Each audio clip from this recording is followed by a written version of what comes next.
Agashakoshi nk'aka ngaka kaba ari keza, si gatoya cyane si na kanini, ujya nko ku kazi kano gashakoshi ushyiramo rwose ibintu byinshi bitandukanye, ukaba warinda utaha nta kintu na kimwe wakeneye, kaba ari gato kuri aka kaba ari kanini kuri aka, uko kaba gakoze kose. Ariko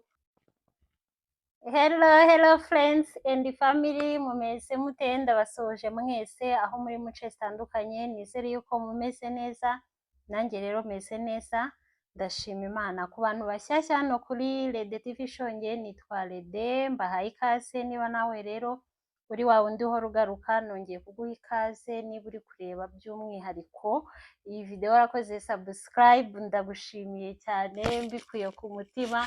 Niba nawe rero uri kuyireba utarakora subscribe, please ndagusabye uyikore kugira tujye tubana mu mavideo menshi kandi meza agiye atandukanye. Uyu munsi rero iyi video navuga ngo noneho igenewe abadamu cyangwa se abakobwa. Navuze ngo uyu munsi reka mbasangize, ngiye kubereka amashakoshi cyangwa se amabagi cyangwa ibikapu bitewe n'uko ubyita, ageze nko kuri 12 umudamu wese cyangwa se umukobwa yakabaye afite. Ariko niba uri wa muntu ukunda amashakoshi, abantu baratandukanye. Hari abantu badakunda amashakoshi, uba wumva n'imwe ubwayo utayitunga, cyangwa se waba ufite imwe ukumva niyo ngiyo irahagije. Ariko niba uri umudamu cyangwa se ukaba uri umukobwa by'umwihariko ukaba ugerageza gukunda amashakoshi, ngiye kukwereka nk'amashakoshi ageze muri 12 byibuza wakabaye ufite. Nimvuga iki ngiki ntabwo ndi kuvuga ngo ayo ndakwereka niyo wakabaye ufite, ahubwo nk'ingano. Buri shakoshi ndagenda mbasobanurira impamvu wakabaye nyine uyifite nk'ingano yayo. Si ngombwa ngo iyo ndakwereka wenda urugero ya mbere ngo uko nguko isa cyangwa se uko imeze nyine ariyo wakabaye ufite, ahubwo ingano bitewe kuko umuntu amashakoshi yitwara. Uzarebe iyo uri mu rugo ugiye ahantu, wenda ugiye gusenga, ugiye ku kazi, ugiye guhaha, utwara ishakoshi bitewe n'ibyo ugiyemo, cyangwa se ugatwara ishakoshi bitewe n'ibyo urakenera gutwaramo cyangwa se urakenera gucyuramo, ibintu nk'ibyo ngibyo. Ndatekereza muri kumva icyo nyine ndi kuvuga. Mu mashakoshi rero ngiye kubereka, ni ukuvuga ngo nyine ayo mfite yose ntabwo ariyo ngiye kubereka. Nk'izo mfite zimeze kimwe, hari igihe uba ufite nk'amashakoshi angana cyangwa ajya gutera kimwe cyangwa angana. Ndagenda mbereka imwe mbabwire naho nyine wayijyana, cyangwa se n'impamvu natekereje ko nabibasangiza ko iyo shakoshi wakabaye uyifite. Ubwo rero abasore n'abagabo bihangane, tuzongera duhure wenda mu guteka, kubera video zo guteka nyine buri wese yabasha guteka. Ariko amashakoshi igiye kubereka ntabwo ari ay'abagabo, iyi video ubu ni iy'abamama cyangwa se abakobwa. Twatangiye rero n'ishakoshi ya mbere, ni ukuvuga ngiye guhera ku ishakoshi nini manura kugeza ku ntoya. Dutangiranye n'ishakoshi ingana uku nguku, ngira muri kuyireba. Ishakoshi ingana uku si nini? Iyi niyo shakoshi nini, murabona ko ni nini cyane pe, yajyamo ibintu byinshi bitandukanye. Ndatekereza muri kuyireba neza, ni nini pe. Iyi shakoshi rero ingana uku nguku, murayibona ko ni izi nizo bita nyine nzaruhahira. Ubundi ni nzaruhahira, ni uruhu. Ishakoshi ingana nk'iyi ngiyi mberetse ni ya shakoshi ushobora gutwara ahantu uri butindeye. Tuvuge wenda ugiye nko mu yindi ntara, uri butindeye nka kwa kundi uvuga wenda ngo ngiye mu gitondo ndagaruka mu rugo nimugoroba. Ushobora kuba watwara ishakoshi ingana uku nguku, kuko ishakoshi nk'iyi ngiyi ijyamo ibintu byinshi bishoboka. Ushobora gushyiramo isharupe yewe n'igitenge cyajyamo. Ushobora kuvuga ngo wenda niba nambaye inkweto zihagaze cyangwa se zifunze, wenda ndaza gukenera udukweto dufunguye cyangwa se turi hasi, twajyamo, yewe na mashine uri buyikenere yajyamo. Kwa kundi uba uvuga ngo wenda utashye ubukwe nk'ahantu kure, utari bugende wambaye, ushobora gushyiramo umukenyero, ushobora gushyiramo ikanzu yawe cyangwa se undi mwenda n'inkweto. Kwa kundi uvuga wenda ngo ndambara ngezeyo, wenda ni mu ntara ntagerayo nanduye, ndambara ngezeyo. Iyi shakoshi ingana nk'iyi ngiyi yagufasha kuko ibasha ni nini nyine cyane, ngira mwabibonye ni nini cyane, ibasha kujyamo ibintu byinshi bitandukanye. Washyiramo n'agashakoshi n'akabage wenda uri bube ufite muri ubwo bukwe cyangwa muri icyo kirori, ugashyiramo imyenda urambara, ugashyiramo inkweto urambara, ukaba uzi nyine ngo harajyamo buri kimwe cyose ukeneye, bitabaye ngombwa yuko ushobora gutwara nk'ibikapu bibiri bitandukanye bikuvuna, ugatwara iyi ngiyi ugashyiramo n'akabage gatoya wenda uri bukoreshe. Niho iyi shakoshi ingana uku nguku wayikenera, kuko iyi shakoshi ntago wavuga ngo uyijyanye wenda hahise. Gusa no ku kazi ubishaka wayitwara ufite nka mashine, yajyamo ugashyiramo n'ibindi byose ukeneye, cyangwa se ugiye nko guhaha ariko uri bukenere, tuvuge ni urugero ni nk'imyenda, urakenera nyine nta bindi bikapu ku ruhande urakenera, uvuga ngo niyo urashyiramo ibintu. Nyine iyi shakoshi icyo ndi gusobanura ni uko ahantu hose wakenera uvuga ngo uratwaramo ibintu byinshi cyane, wakenera ishakoshi ingana uku nguku.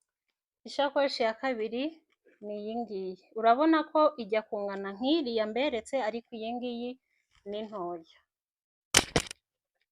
iyi ni ntoya. Ishakoshi ingana uku nguku, murabona ko ntabwo ingana nk'iriya neza, biratandukanye. Iyi ngiyi nyine ni ntoya. Noneho ikindi nkundira iyi shakoshi, urabona ko ushobora no kuyitwara byoroshye. Ishakoshi zikoze nk'uku nguku ushobora kuba wahina nta kibazo, murabona uko nyigize, ziba ari sawa, ziratwarika kandi n'imbere rwose murahabona ni nini, ikagiramo n'udufuka dutandukanye. Urabona ko ni ishakoshi nini cyane. Iyi shakoshi nayo rero ahantu ntekereza ushobora kuyikenera, iyi shakoshi ubaye uri nk'umumama wenda ugiye gusenga uratwara abana, sibyo? Uratwara abana, kuko iyo nkanjye iyo ngiye gusenga ndatwara abana, ntabwo ntwara ishakoshi nk'iyo ngiye gusenga ndi njyenyine. Iyi shakoshi rero ingana uku nguku wayitwara ugiye gusenga uri butware abana, kubera iyo uratwara abana ushobora kubashyiriramo imipira y'imbeho, ushobora kubashyiriramo wenda se amazi, utuntu nk'utwo ngutwo. Bikagusaba rero iyo utwaye abana nko ku mumama kuba watwara ishakoshi ingana nk'uku nguku. Murabona ko nayo yaba ihagije ubaye utwaye abana. Ishakoshi ya gatatu ni ishakoshi kameze uku nguku, ko guheka mu mugongo. Ubaye uri umudamu cyangwa se umukobwa, byaba byiza aka gashakoshi kameze nk'uku. Ubu bwoko nyine tuba dutandukanye, ubaye ugafite nako kajyamo ibintu byinshi kandi kakagira n'udufuka dutandukanye. Agashakoshi rero kameze uku nguku nako ahantu wagakenera, urabona nka kwa kundi wenda uba wagiye nko kuri picnic cyangwa se wagiye ahandi hantu kwirira isi, niko nabyita, ushobora kuba watwara aka kantu ko guheka mu mugongo, nako kajyamo ibintu bitandukanye waba uri buze kuba wakenera.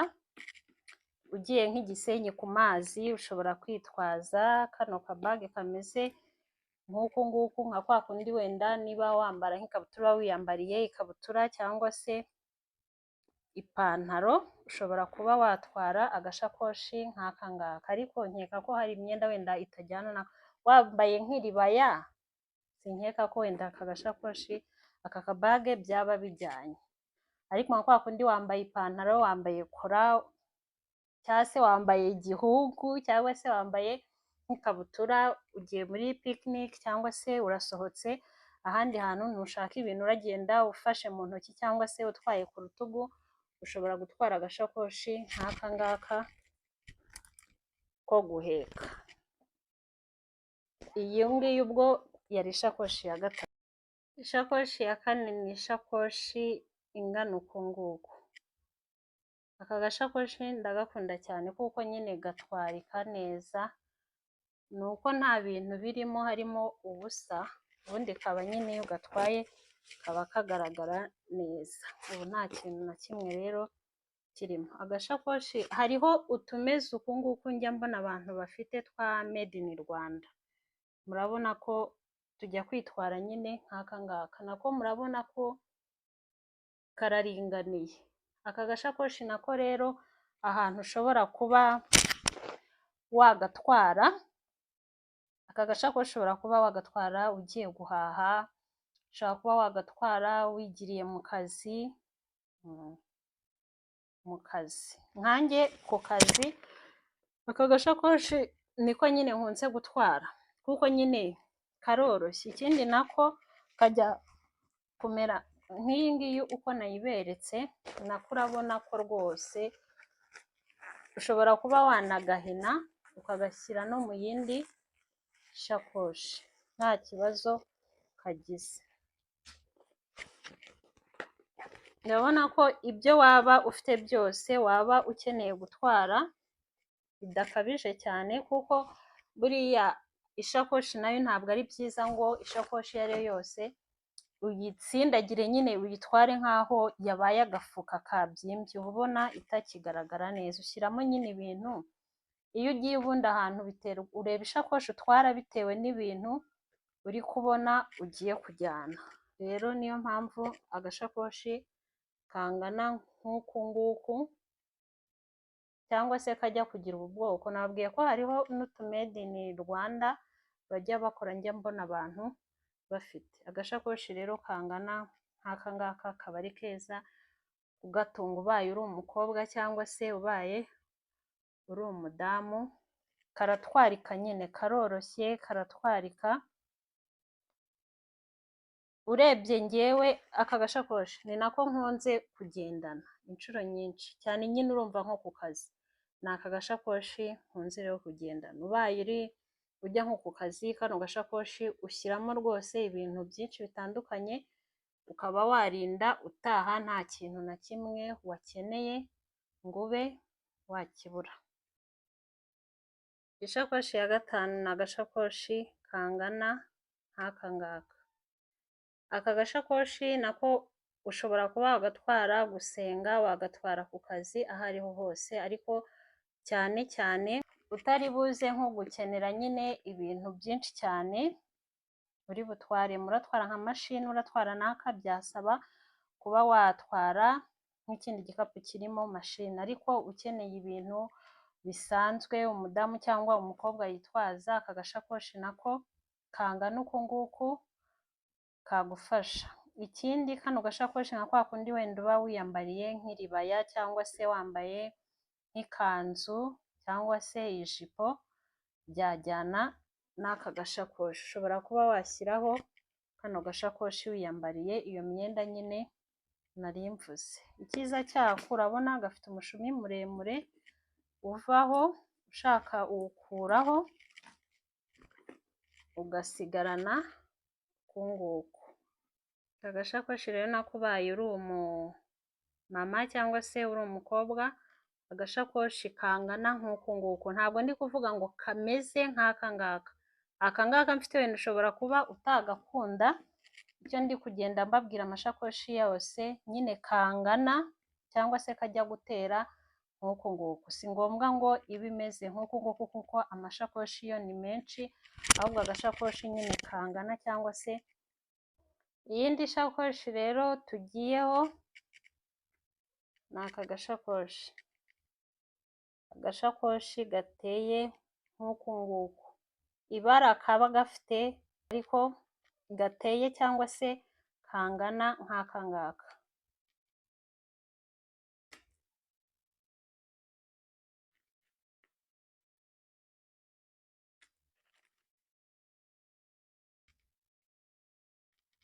Agashakoshi nk'aka ngaka nako ushobora kuba wagakenera ugiye nko gusenga. Agashakoshi nk'aka ngaka kaba ari keza, si gatoya cyane si na kanini. Ugiye gusenga uri umumama cyangwa se uri umukobwa, agashakoshi nk'aka ngaka uba ugakeneye ko kujyana nyine gusenga, kuko urabona ntabwo ari ako kujyana ku kazi, kuko ako biterwa nabwo n'akazi waba ukora. Ushobora no kugatwara kuko nyine utarakenera ibintu byinshi, ari utuntu dukeya turi aho ngaho uri bukenere, ushobora kuba watwara agashakoshi kangana nk'aka ngaka. Uba ariko bitavuga ngo wenda uri butware nk'umwana, utaratwara umwana, agashakoshi nk'aka ngaka kagufasha. Ikindi cyiza cy'utu dushakoshi tumeze nk'utu, wadushyira nyine ku myenda iyo ari yo yose. Urabona ko kano gashakoshi umwenda waba wambaye uwo ari wo wose, aka gashakoshi yajyana. Agashakoshi kangana uku nguku nako uba ugakeneye. Aka gashakoshi ko rero ahantu wagakenera, na kwa kundi tuvuge ugiye nko guhaha wenda mu isoko, ntabwo uri butindeyo, icyo ukeneye wenda ni telefone n'amafaranga, nta bindi ukeneye, ushobora kuba wakwitwaza agashakoshi nk'aka ngaka wigiriye nko guhaha, cyangwa se nk'ahandi watwara akanihehe. Ni nk'aho ngaho guhaha, cyangwa se nka kwa kundi ukavuga uti reka nyarukire ahantu gatoya, ntabwo ndi butinde, ushobora kuba wakwitwaza agashakoshi kangana uku nguku. Agashakoshi natwo murabizi ko turatandukanye.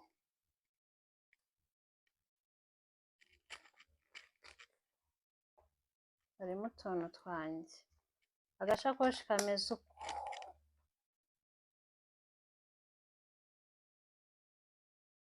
Aka gashakoshi nako rero ahantu ushobora kuba wagakenera, n'ahandi n'ubundi ubwo najya kugashyira hamwe n'aka ngaka, uretse ko kano ko ari kanini kuri aka ngaka.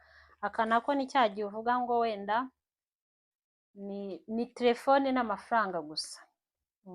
Ni telefone n'amafaranga gusa, kwa kundi uvuga wenda ngo ni nk'iminota ingahe ngiye ahantu, ngiye gufata moto, nyaruke mfate iki kintu, cyangwa se nkore iki kintu nyite ngaruka. Mu minota mikeya, nta bintu byinshi, nyine nta bindi bintu uri bukenere, wakenera agashakoshi nk'aka ngaka. Urabona ko ni gatoya, ni ako gushyiramo telefone n'amafaranga. Nako ubwo nyine ndagashyira mu mashakoshi.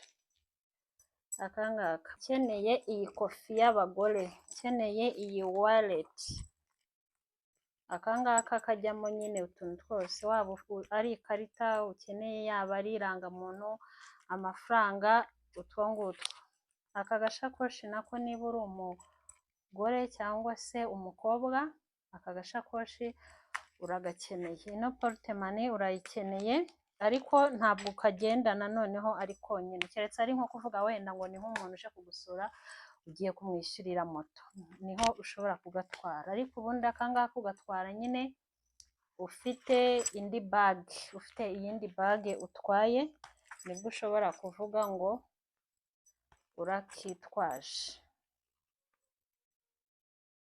Kangana cyangwa se karuta cya gatoya, ikizima ni uko uba ufite nyine iyi kofi y'abagore cyangwa se abakobwa. Ni ishakoshi y'umukara hose, uko yaba ingana, uko yaba imeze kose, ntabwo umugore cyangwa umukobwa ugomba kuba wabura ishakoshi y'umukara. Umukara nyine utavangiye, umukara hose. Impamvu mvuze ngo umukara nyine bwo ntabwo ari ngombwa ngo kabe kangana wenda nk'aka ngaka, cyangwa se kaba kangana gute, kaba gato yaba nini, nyine mu bintu. Ikiza cy'amashakoshi y'umukara ushobora no kuba wayatunga ari n'10, kuko icyiza cy'amashakoshi y'umukara agendana nyine n'ibintu bitandukanye, nyine ibara waba wambaye uko risa, ibijyanye n'imyenda n'inkweto, ishakoshi y'umukara kuyigira ni byiza kuko igendana n'ibintu byose waba nyine wambaye. Rero niba uri umukobwa, niba uri umudamu, ntukabure ishakoshi y'umukara, umukara nyine utavangiye umukara hose. Ubwo aho ngaho ndi gusoza ngeze nyine ku mabara. Irindi bara utakagombye kuba ubura ni ibara agashakoshi k'umweru. Ufite ishakoshi y'umukara n'ishakoshi y'umweru nibyo, agashakoshi k'umweru kaba ari gato kuri aka, kaba ari kanini kuri aka, uko kaba gakoze kose, ariko ntubure nyine ishakoshi y'umweru n'umukara. Niyo mabara ushobora no biterwa wenda n'amabara ukunda, ubururu, icyatsi, pinki, bitewe umuhondo, ariko kuri njyewe, uwo ni njyewe, mu mashakoshi numva umukobwa cyangwa se umudamu tugendeye ku mabara, amashakoshi utagagombye kubura ni ishakoshi y'umukara n'ishakoshi y'umweru. Uko zaba zingana kose, si ngombwa wenda ngo zibe zingana nk'utu ngutu mberetse. Ishakoshi rero ya 12 ya nyuma ni igishakoshi y'igihumbi, umugore cyangwa se umudamu cyangwa se umukobwa. Iyi shakoshi y'igihumbi nayo rwose ntukayibure, ntihenze. Iyi shakoshi ntukayibure, isaza ntihenze, ni igihumbi, isaza ugura iyindi, isaza ugura iyindi. Iyi shakoshi zaje rero ziradufasha kuko icyiza cy'ubu bukapu nyine karatwarika. Ugiye kubavuga wenda ngo ngiye gusenga, ariko niba ngiye mu kazi cyangwa se ngiye nko mu ntara, aho ngiye hose, aka gakapu k'igihumbi ntabwo kajya kabura nyine mu bage yanjye, ndakitwaza. Kuko icyiza cyaka ushobora kugenda wari uzi ko wenda nta bintu uri buhahe, bikaba ngombwa ko uri bubihahe, aka kantu kaba ari kanini, ni keza nyine, nakita agasirimu, gatandukanye na twa tundi tugura 200 n'ijana nyine tw'udufuka. Kano uba ubona kagaragara neza kurushaho. Aka gakapu rero nako ntukakabure mu bikapu byawe no kukitwaza, nka kwa kundi utashye wenda nk'uri umumama, wenda uracyura umugati, cyangwa se hari ibindi bintu ukeneye, cyangwa se ugiye nko mu mujyi uragura nk'ibintu bitandukanye, cyangwa se n'imyenda, wakwitwaza bage ushaka isanzwe, ariko n'aka kabage k'igihumbi ukakitwaza. Amashakoshi rero 12 naberetse niyo ntekereza ko umudamu cyangwa se umukobwa wese yakabaye afite, bibaye ngombwa cyangwa se bibaye byiza, cyangwa se ukunda amashakoshi. Si twirengagize ko hari abantu nyine mu buzima bwabo pe badakunda nyine amashakoshi, n'iyo afite imwe aba yumva ari ibyo ngibyo byabaye, nta mpamvu y'amashakoshi. Ariko uramutse ukunda amashakoshi, aya ngaya nkweretse ingano uko zigiye zingana, byaba byiza uyafite. Noneho rero ubutaha nzabakorera videwo y'udusakoshi wajyana mu bukwe cyangwa se mu bindi birori bitandukanye. Aha ngaha rero videwo irangiriye. Mwakoze kubana nanjye muri videwo y'uyu munsi. Uwiteka akomeze kubarinda no kubagirira neza no kubitaho muri byose. Tuzongere duhurire muri videwo itaha. Ndabakunda mwese.